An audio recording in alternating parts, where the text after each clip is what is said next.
my audience ask first. Thank you very much. Thank you. Okay, good. When I manage not to.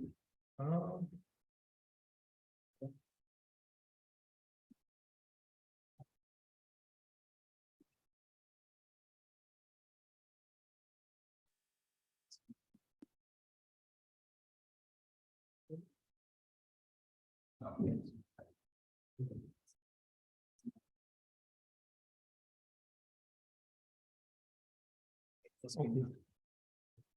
Thank you very much. So first of all, I would like to thank our organizers for inviting me.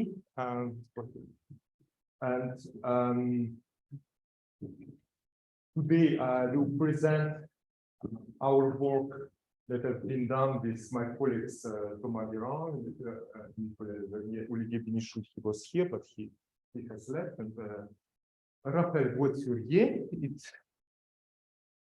So, and the question what I will consider today is quite often we have. It's the first passage event. So how much time does it take if I make some random walk in the forest? I will I will be at the place where the mushroom is here. It's very important for many applications to have exactly the first event. As soon as I've seen it, I can collect it, and I'm happy. From the point of view of the mushroom, maybe mushroom wants to survive. So we can introduce the so-called survival probability, which is the probability not to react up to time t. So this is just to the topic, to the title of my talk. And I will now repeat the slide that we've seen in part by in the talk of Olivier. Here I will consider symmetric Markovian and non-Markovian random walks. I will assume the scale invariance of this box, and this scale invariance is characterized by the fractal dimension, by the geometry where I perform my walk. It means that if I count number of points in a circle of radius r, this number of points will scale as this radius in the power of df, which is the fractal dimension. So, for example, for a regular lattice, it's just the space dimension. And another property is the transport property. So, how I do this, perform this random walk, and this is characterized by the time to exceed this circle by a walker, which will be then proportional to the radius in the power of dw, which is the dimension of the walk. In other words, typically, if you consider a mean square displacement of a walker, it will change as a time in the power of 2 over the walk dimension. For example, if you do a regular diffusion, the walk dimension is 2. And in the case, so you could characterize the walk on recurrent or transient. And in the case of a recurrent random walks, it means when the fractal dimension is smaller than the walk dimension, even in an open space without boundaries, we know for sure that if you will start, say here, and you will search a target, say here, you will find the target with the probability 1. But it will take an infinite time. Yeah, it's a very simple question. Could you remind me what dw is? Is the walk of like if it's 2, then it's just a random walk in the plane? Or yes, if it's a Brownian motion or just random walk in a plane or on any lattice. Just this dimension. It's just what is the transfer property? What is the dynamics of this walker? Because actually I can have different fractal lattices or different but I can have different dynamics of the walker itself.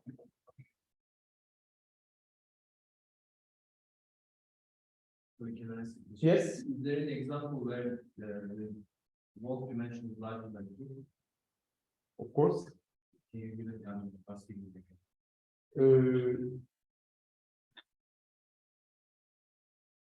It means, so let's look at it. Walk dimension larger than 2. It means that this 2 over something larger than 2 will be t in the power which is smaller than 1. It means all the subdiffusive models fall in this spot.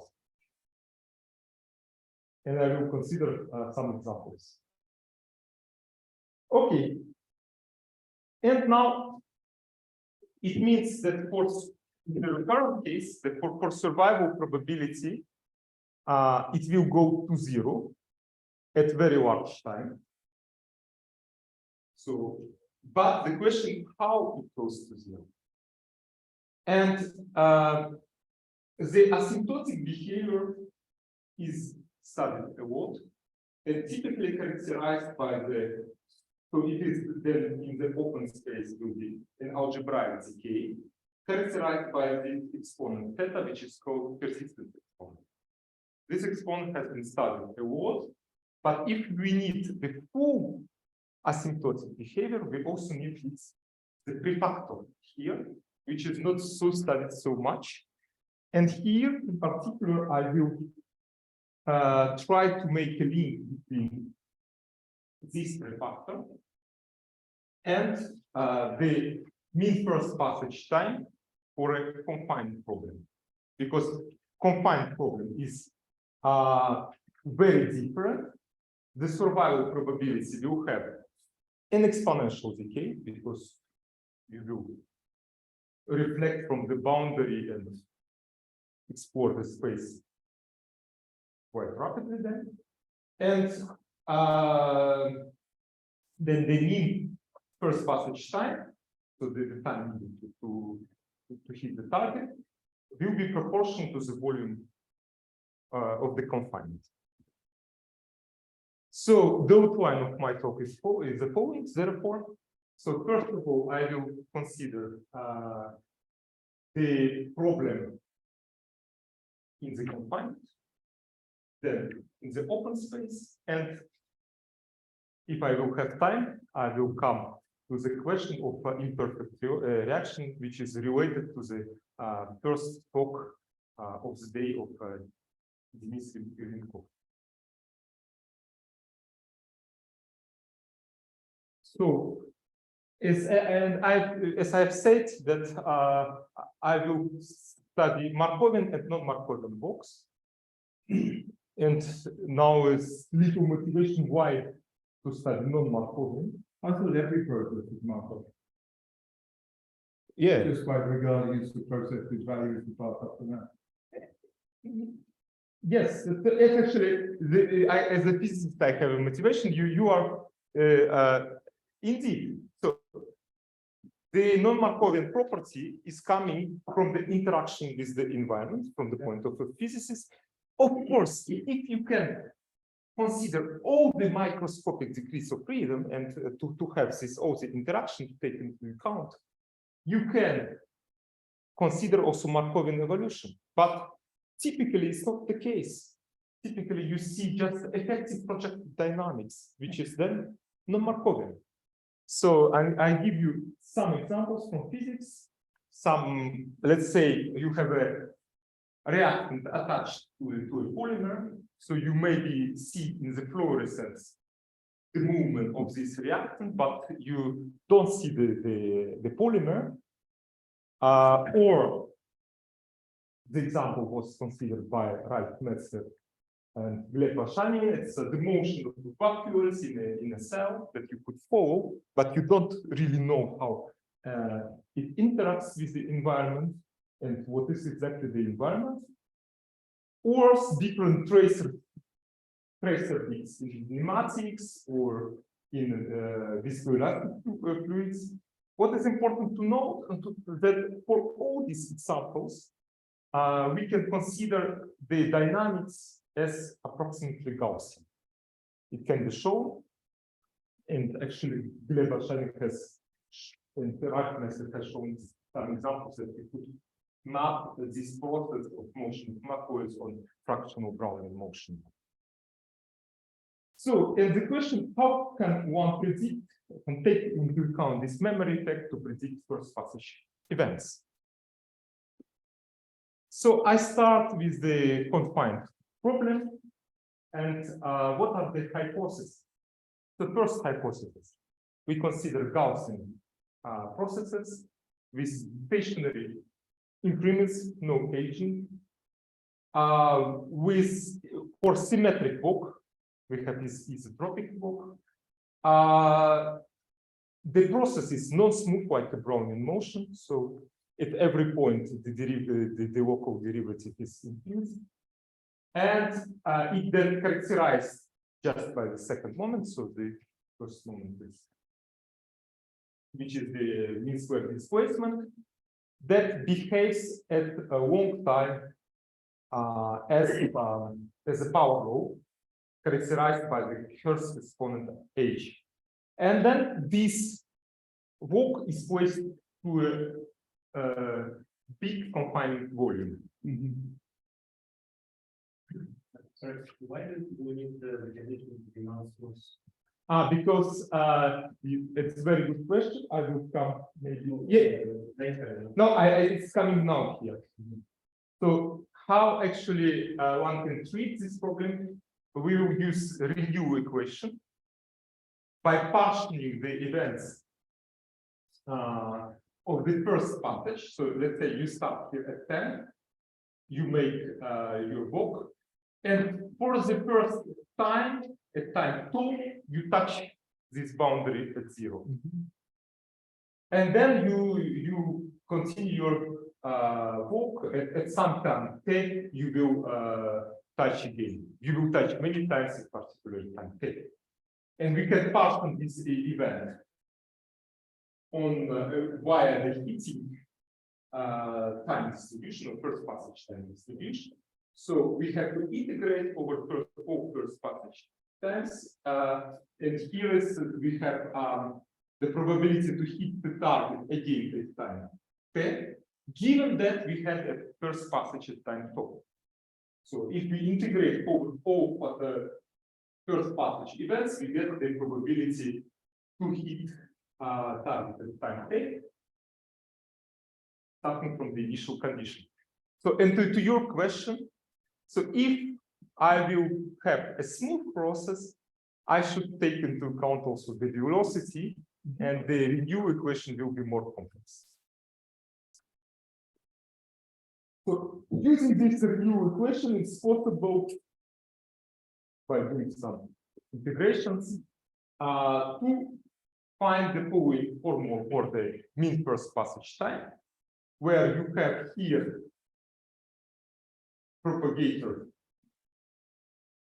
just to the target time t, and here quantity, it looks quite similar, but I have here index pi, which notes that it's a special quantity, which is the probability density to be on the target at time t after the first passage time. So we conditioning that we had a first passage event at 0 here.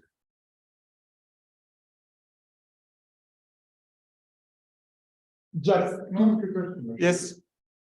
That remark we had at the beginning about every process being Markov by looking at the past is of course true, right? Yeah. But the type of function you're interested in, like passage times, all linked to that process. I mean, the first passage time of that process, I mean, your time makes sense on the lifted process. Yeah. So standard Markov process theory will actually deal with these and say this object is a solution to the heat equation on that infinite dimensional space and all that. Yeah, you have to consider heat equation that for all the m And coordinates. you could look at these partial descriptions using the signature, Yeah. right, of the part. So then it becomes more a finite dimensional nearly Markov process. Maybe there is an emblematic example of a chain of polymer connected bits in string. But I can't quite see why you'd want to work out the expected time of a stopping time. It might not even exist. It might not even be finite time, the event. I mean, what is the interest, particularly of a quantity like mean first passage time? Because, for example, for reactions, let's say kind of involving polymers, chemical reactions, the first touch is important. So it's important that you have this event for the first time, but then you will come back to this position many times. It's in the statistics. But if you have renewal theory, that's an important one. I mean, if you're waiting for a bus, the mean amount of time you wait for the bus isn't necessarily the right statistic. I mean, sometimes it can be the right statistic, but there'll be other statistics. And here is the statistics of the first passage. Times is different than for a mean time. Here is different. This is an important point actually. It's thank you for it's important point that statistics of the first passage times is different than for any time.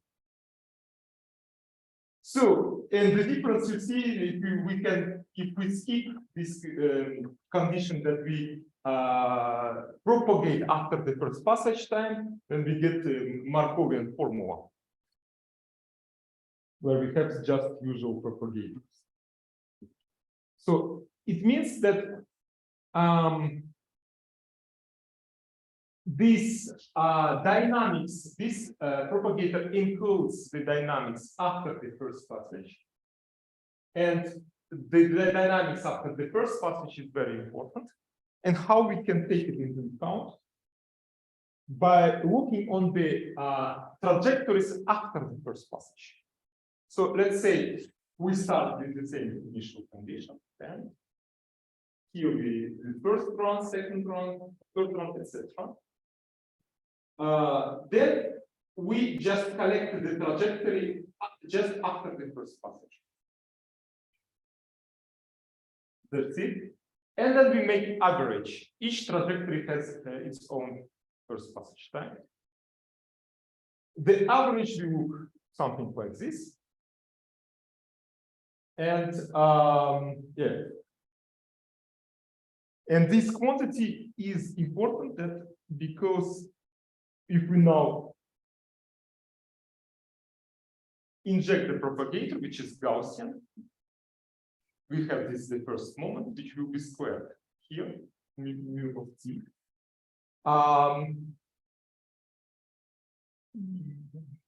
And this mu of t could be also found based on this actually integral equation.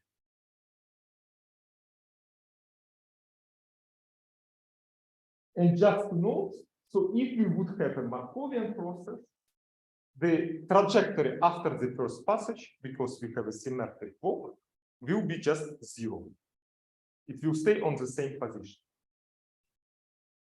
So it means here, in Markovian case, we need to inject here 0, and this equals 1, and we will get a completely different thing. And in particular, for the first exponent that is smaller than 1/3, we will get infinite in first passage time.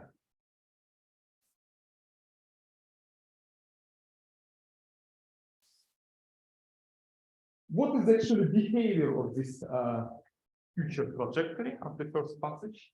One can analyze this long equation and find out that this kind of x0 minus this algebraic behavior. It means that for subdiffused case, when h is smaller than 1/2, it will the future trajectory will go to the initial position. It's 0.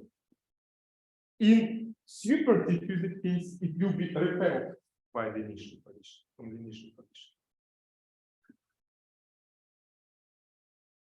So it means that initial condition is not forgotten, and the future trajectory is very important, and non-Markovian effects are not negligible.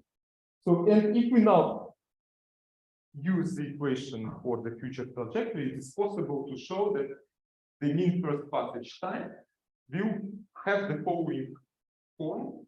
This depends on the initial condition, where you have here H is the first index.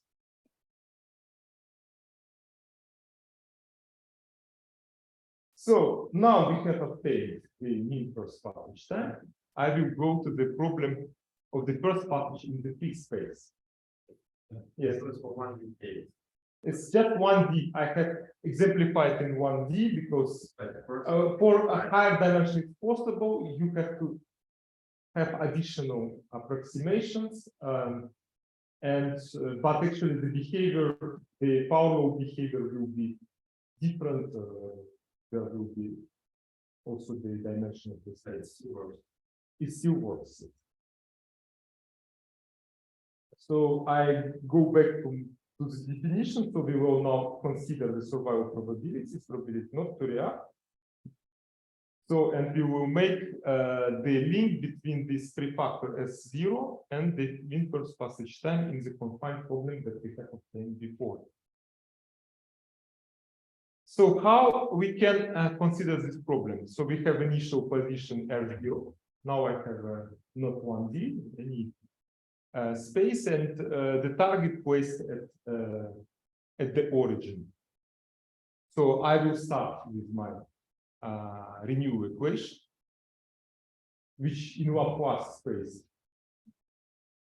is just the product of the in Laplace representation of the objects.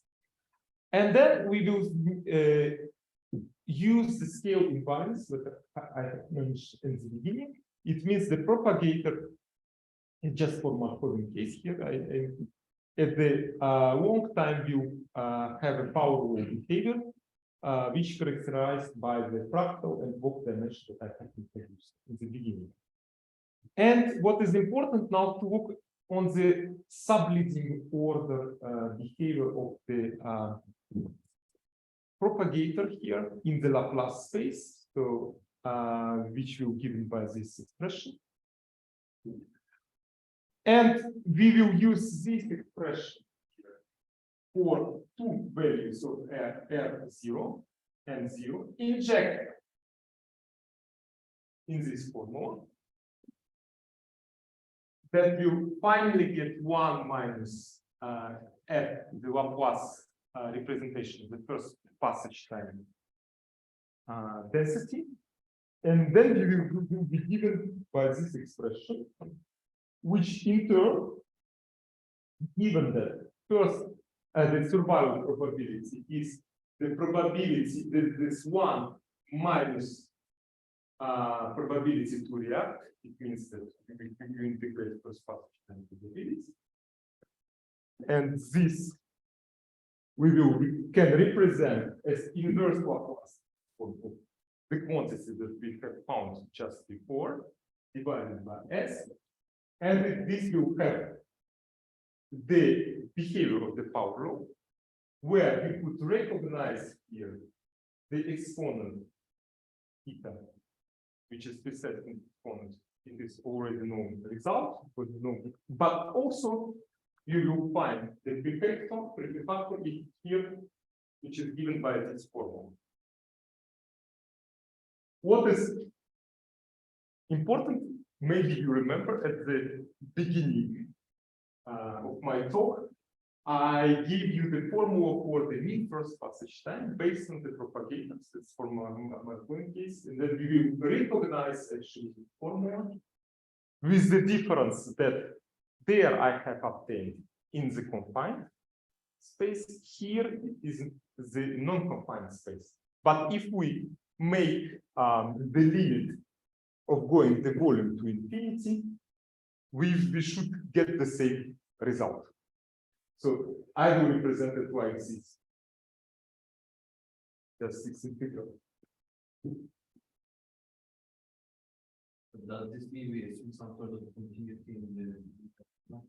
Yeah, yes. And in fact, you could use some known result for scale invariant process, Markovian one. One can show that if you have perfect scale invariance, this quantity behaves as the distance between target and the initial position in the power of Walk dimension minus fractal dimension.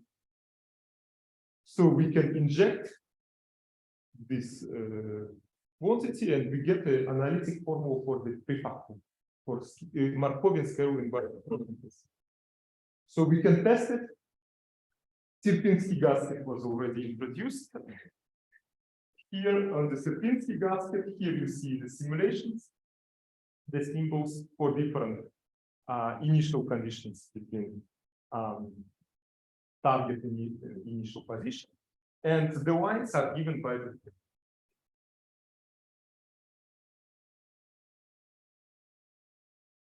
But as I proceed to show, this kind of formula can be also obtained for non-Markovian walks. I start with the expression for the mean first passage time. And then I will inject in this equation the definition of the probability density to be on the target after time 10, after the first passage time. So, tau. And the new equation itself for the you could recast this integral and get the following formula for T over V. And then we need to know the asymptotic behavior of the propagator. It will behave as parallel here is one dimension, factor dimension here one. And given that we had the first passage event, we need to multiply this some scaling function here. But nevertheless, at infinity, it will go to 1. So we have it. And the first passage density is the behavior of it is given by the persistent exponent, given that it's related to the integral conservable probability. Where prefactor is 0 is here, we inject here to this formula and get the following expression for this quantity. T normalized the mean first passage time. This integral, this expression should converge. And for this, theta should be equal to 1 minus 1 over dv. So with this, we recover actually no expression for the persistent exponent for the fraction of Brownian motion. And Formula set. Right. what? Formula set. Formula set, okay. Then I will. And moreover, we get also the expression for the prefactor. And then if we will use so-called decoupling approximation by putting the value at the infinity for the coupling function, we get the following expression. And for example, for fractional Brownian motion, I will use the formula that I said before, and we'll get explicit expression for the prefactor. It means I get the explicit expression for the asymptotic behavior of the survival probability. There is a bit different because we have decoupling approximation, but this is much better in comparison to the Markovian model, which is here dashed y. Just for the status of this formula, if we do perturbation theory around Brownian motion, we can show that this formula is exactly first order around the Brownian motion. So, and we even could test for other processes. I will just show you the result that this actually goes beyond this 1D problem. And I will briefly speak them in my 2 or 3 minutes about imperfect reactions. Here I will do only Markovian case. So let's say actually mushroom is there, but it's hidden by the grass, and you don't see it, and then you come to this point, but you have to come back several times in order to finally react with the mushroom. And then imperfect reaction, the reaction happens with a probability that's smaller than 1.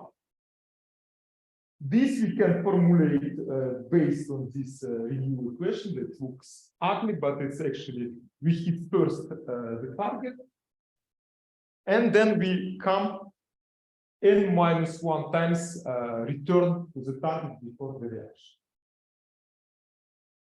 But in Laplace space, the equation looks quite nice. And for example, we can get the mean reaction time based on this probability to react, the mean first passage time, and the time to return to the target.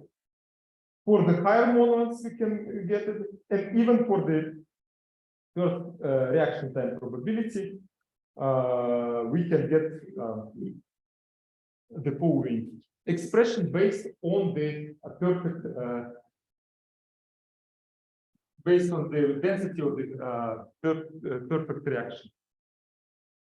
So with this, we are able for this demonstrate here for several examples. We can get the survival probability here for the recurrent random box for different factor models here exemplified, because in this paper it was shown that the survival probability for the perfect reaction behaves like this. We can use this form to get the form for the imperfect reaction also. And as you can see, the line is the theory, and the symbols is the simulation that the theory works quite well. Here, G is the best function. And then we can also look on the marginal and transient logs. It's another case. And we get also the survival probability. This is the test for different shapes of domains. And just I come to my summary. So we have considered first passage problem in confinement, which is related to unconfined problem that gets the full asymptotic behavior of the survival probability. And also we have considered imperfect reactions to get also the survival probability for this problem. Thank you.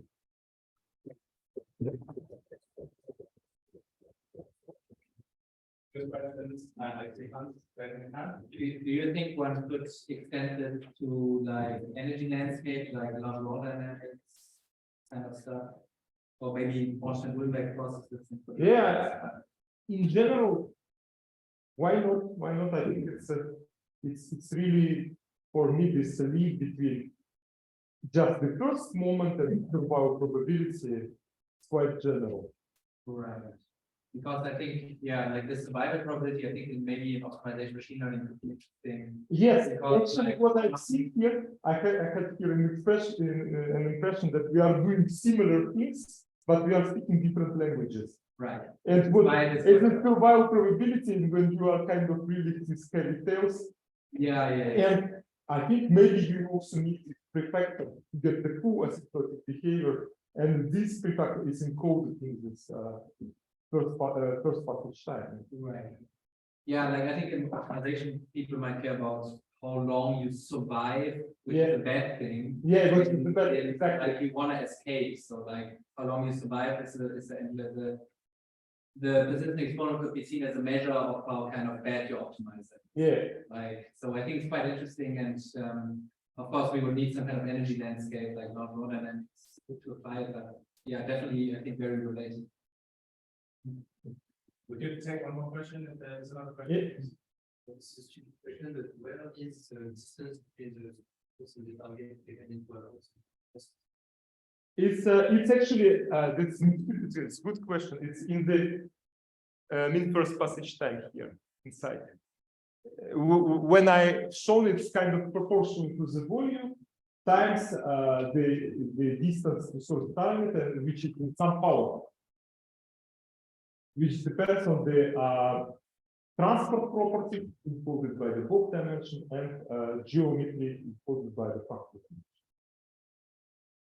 All right, let's try Maxim again. Thank you.